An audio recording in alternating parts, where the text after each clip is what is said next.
আমি বলি তবে রে দেখা তো কেমন লিখতে পারিস। সে আমার টেবিলের ওপর থেকে লাল মোম রংটি নিয়ে বলল, এই দেখ, কয় আকারে কা, লয় আকারে লো, হলো তো কালো, কেমন? কিচ্ছু পড়াশুনো করবি নে তো আমি কি করে? তাকে বললাম, তবে রে পিচ্ছি বুড়ি, বলতেই সে পালিয়ে যায়।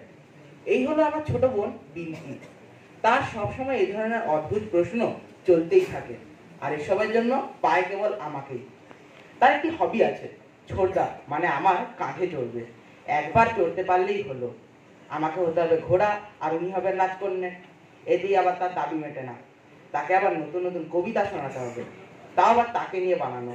কি আর করি, কবিতা বানাই, ইন্তি মিন্তি পিন্তি লক্ষ্মী সোনা বিনতি। সে জিজ্ঞেস করে, ছোটদা, ইন্তি মিন্তি পিন্তি মানে কি রে? আমি ভাবি, তাই তো, এর তো কোনো মানে হয় না।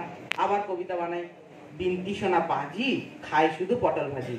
এবার মেয়ের অভিমান হয়, সে বলে, ছোটদা, আমি পাজি, তুই এরকম বলতে পারলি আমাকে?